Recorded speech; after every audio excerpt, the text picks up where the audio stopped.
Okay, we're looking at 6.2.1. List and completely factor all the polynomials of degree d is less than or equal to 4 over z2. So what I did with this is I first started working on it, and I noticed that there's these primes here.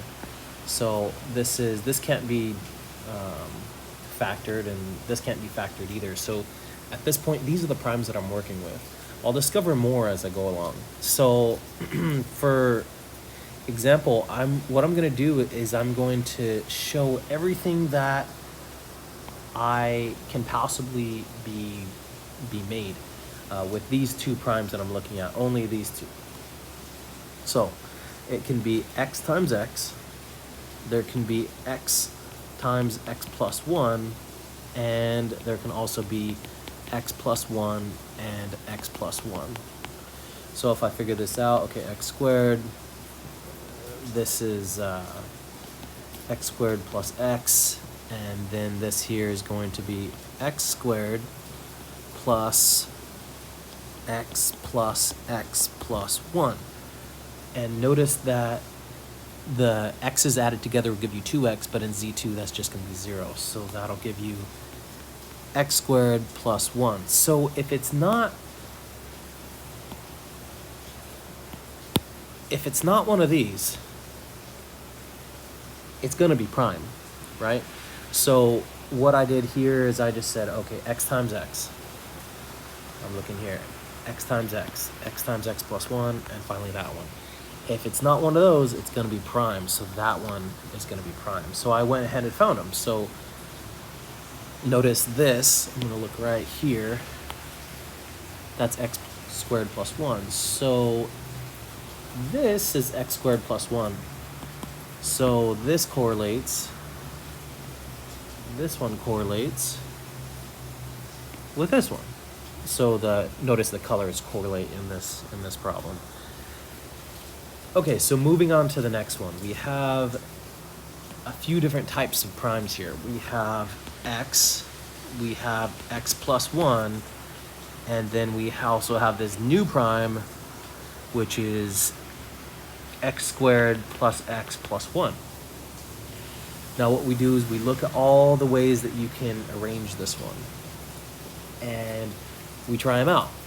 And so once you're done looking at all those combinations, for example, if you want to make an x to the third power and you want to use that one, well, you can use x squared plus x plus 1 multiplied by an x, and then you could also use x squared plus x plus 1, this time multiplied by an x plus 1, because we're looking at degree 3 only right now.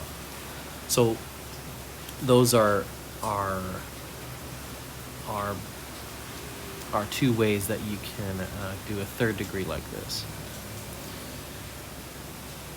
So notice that this one is actually, this orange one here is right here, and that orange one correlates with this orange one right here.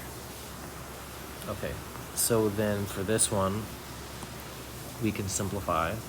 Well, let's not simplify it, let's just look at it. So this is actually going to be a red one. So this is red. Notice it's right here, this red one, and that corresponds to this red one here.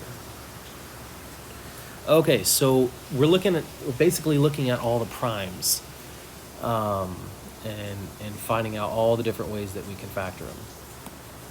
Okay, so now anything that's left that's not a composite will be a prime. So then we've got these two new primes here. So we need to make our list longer. So now we have these three plus these extra ones. And we also have this, oh, the dark gray is a prime, by the way. X to the third plus x squared plus 1. Now look at all the combinations of that and go for it. So yeah, you can discover them. What I do is I discover them on this side and then find what they correspond to on this side. So I kind of do it backwards, but instead of looking, I suppose you could look over here and then figure out how you could factor it. That's also a possibility. You can do both, actually. I bet both would be a great combination. Once you get to the end, then what you could do is after you've discovered like almost all these and you have just a few left, what you can do is then just work on those. If you're missing one, then try to factor it. But how are you gonna know if it can't be factored? And that's by getting all the combinations. All right, so here you go. This is my list of primes and my list of composites for Z2 degree less than 4.